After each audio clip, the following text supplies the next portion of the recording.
Meu nome é Ricardo Moraes, estamos aqui direto do Congresso Brasileiro de Cardiologia aqui em São Paulo e tenho a honra de ter comigo o Dr. Barracuri. O Dr. Barracuri é endocrinologista, mas muito atuante na área de cardiologia, está presente nos principais congressos, representando a classe da endocrinologia numa discussão que a gente vê no nosso dia a dia, nessa interface entre as especialidades.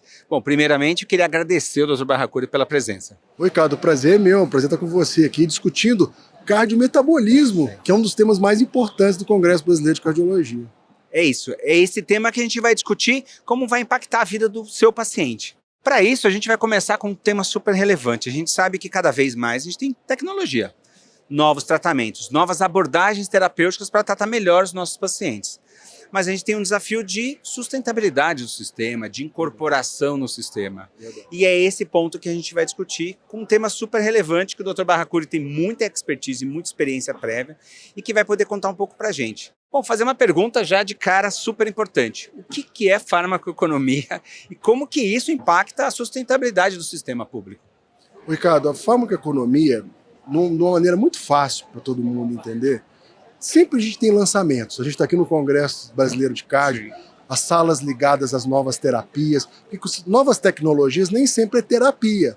Pode ser questões diagnósticas, por exemplo, de acompanhamento do paciente. Então, imagina, todo paciente novo sai uma matéria de jornal, fala assim, puxa, saiu um remédio novo para pressão alta, puxa, mas pena que é caro. Saiu um remédio novo para colesterol alterado, saiu um remédio novo para diabetes, para obesidade. E sempre é a mesma história, puxa, é caro. E os médicos também falam, esse remédio é muito caro para o meu dia a dia. Mas a grande questão é, primeiro, ele é caro, mas ele resolve o problema do meu paciente, então ele trata a condição do meu paciente. E segundo, quanto custa esse tratamento agora, mas quanto que ele custa lá na frente? Essa é uma discussão madura que os países desenvolvidos já têm e que eu acho que o Brasil ainda é carente, porque a gente não pode importar estudos de farmacoeconomia de outros países que envolvem moléculas, envolvem preços diferentes. Então a farmacoeconomia, para ficar bem claro, às vezes eu posso ter um medicamento muito caro a curto prazo, mas que, por exemplo, ele vai diminuir hemodiálise, ele vai diminuir infarto, insuficiência cardíaca, qualidade de vida. Então, peraí, ele é caro hoje, mas ele se paga no futuro. Esse é mais ou menos o conceito de farmacoeconomia que eu quero compartilhar com os colegas. Excelente, eu acho que é isso, tangibiliza o que a gente quer na prática, né? Porque a gente quer melhorar a vida dos pacientes, a gente quer que eles tenham melhores tratamentos, mas a gente tem um desafio inicial muitas vezes de erro, né? De compreensão, de informação associado a isso. Nós estamos num país pobre, então o país pobre tem que pensar em custo. Sim. Então isso sim, mas olha, eu vou te dizer uma coisa, a gente tem belas políticas públicas aqui no Brasil para HIV, o Brasil é referência em antitabagismo, o Brasil é referência em tuberculose. Então, quando existem políticas de Estado e não de governo A ou governo B, a coisa anda. Excelente, eu acho que é um bom exemplo, né, que a gente vê na prática. Acho que assim, um desafio, existem uma metodologia própria para a incorporação de novos medicamentos, tanto no rol da Anvisa, com regulamentação da Anvisa, regulamentação da Agência Nacional de Saúde Suplementar. A dúvida de todo mundo é assim, como é que é esse passo a passo? Como é que eu consigo incorporar uma medicação nova, um tratamento novo, um device novo, por exemplo? Vocês sabiam que qualquer um de nós pode submeter um formulário para a Agência Nacional de Saúde Suplementar, que é ligada ao Ministério da Saúde. Então não é a parte, está dentro do sistema de saúde. Então a Agência Nacional de Saúde Suplementar, como que faria, Ricardo? Uma sociedade médica, um congresso, uma pessoa, um cidadão, entra, existe um formulário chamado Form Rol, do rol da ANS. Então ele preenche um formulário, que é um formulário que tem que ser denso, que só se aplica a devices e terapias aprovados pela Anvisa. Então essa é a regra número 1. Não adianta ter algo que não é aprovado pela Anvisa. Então se foi aprovado pela Anvisa, tem que fazer um dossiê muito completo de benefícios, risco, um dossiê de farmacoeconomia e de onde vai sair o dinheiro para isso. Então, não é tão simples assim. Então, você submete esse dossiê para a Agência Nacional de Saúde Suplementar e é avaliado por técnicos, por agentes externos que eles contratam para avaliar aquele dossiê. Eles avaliam e já têm uma ideia. Isso aqui vale a pena, isso aqui não vale. E a partir da análise da Agência Nacional de Saúde Suplementar, é o pulo do gato. Eles trazem para a consulta pública. A consulta pública também é um outro momento que nós médicos, pacientes, familiares, temos o dever de colaborar com situações clínicas, minha vivência, artigos científicos, para embasar a solicitação do dossiê. Então, o papel da sociedade, eles estão chamando a sociedade, Ricardo, para colaborar. Eu estou abrindo, quero saber de vocês o que a sociedade acha. Isso é maior barato. O gestor está querendo ouvir a sociedade civil o que acha a respeito disso, desse tema. Então, e aí, aqui é um chamado para todo mundo. A maioria dos médicos, dos cidadãos, não participa muito das consultas públicas. É um direito. E a consulta pública pode ser para apoiar ou para não apoiar. Sim. Ela é aberta. E aí, terminada a consulta pública, vai para o colegiado da Agência Nacional de Saúde Suplementar e o colegiado bate o martelo. Lembrando que o colegiado ele é formado por pessoas de diversas áreas. Se engana quem pensa que o colegiado é formado por 100% de médicos. Isso é importantíssimo saber. Então, muitas vezes, Ricardo, já teve situações que a Agência Nacional de Saúde Suplementar avaliou e fez um parecer contrário e a opinião pública, a opinião da sociedade na consulta fez mudar. Então, isso é um chamado para todos nós, que a gente está vivendo um Brasil dicotômico. Você tem aqui no Congresso Brasileiro de Cardiologia novidades chegando no Brasil. Por outro lado, nós temos um problema que se chama acesso. Remédio bom é o remédio que o paciente usa, que ele tem acessibilidade.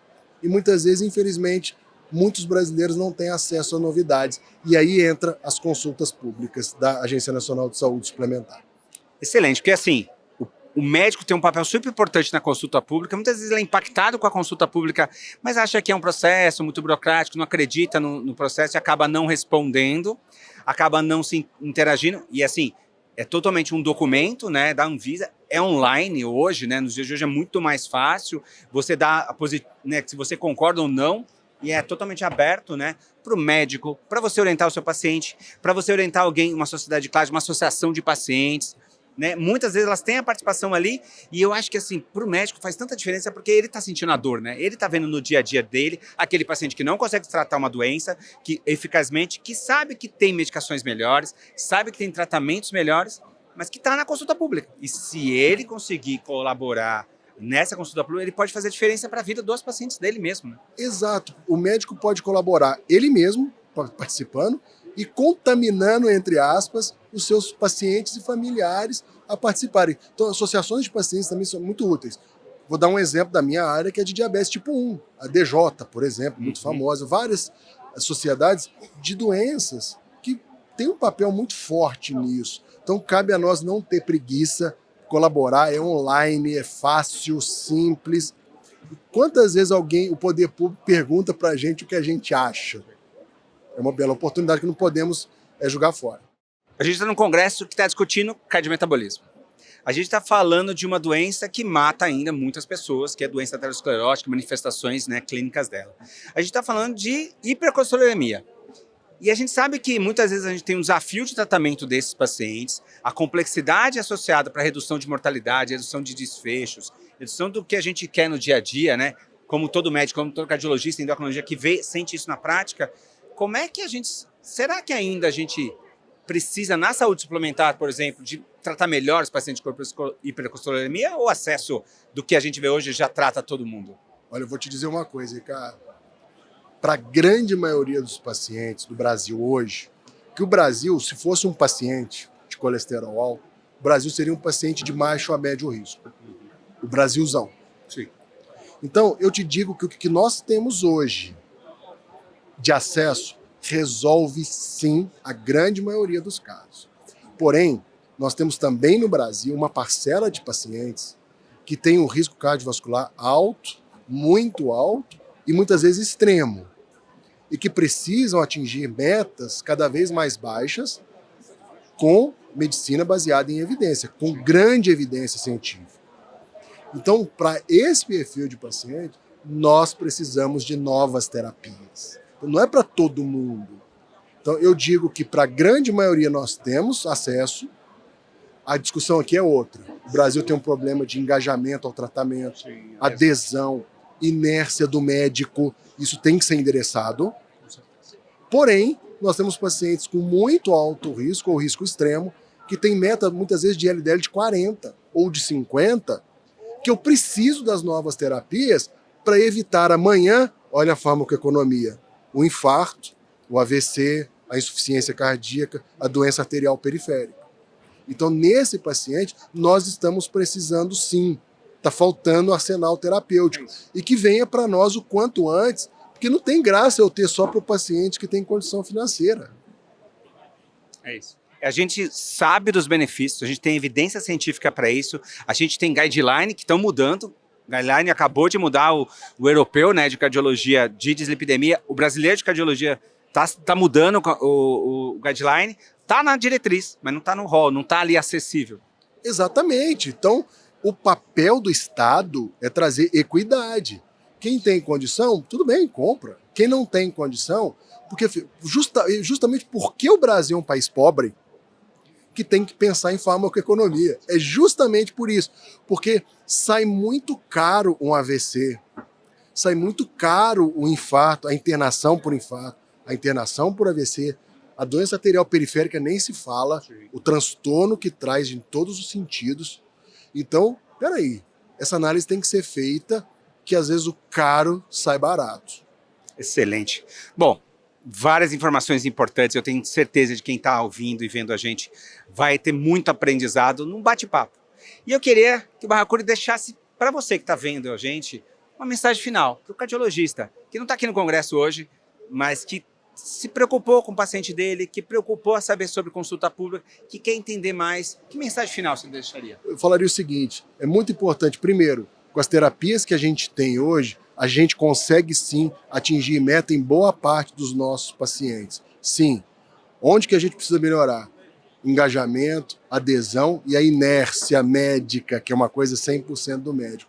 E com relação às novas terapias, a gente tem que procurar, eu sempre procuro, Ricardo, oferecer o melhor para o meu paciente, independente do caso. Então, isso a gente não pode perder isso e falar, meu paciente não tem condição, não vou atingir, não vou fazer. Não, eu sempre busco no meu paciente oferecer o que há de melhor que eu tenho no momento.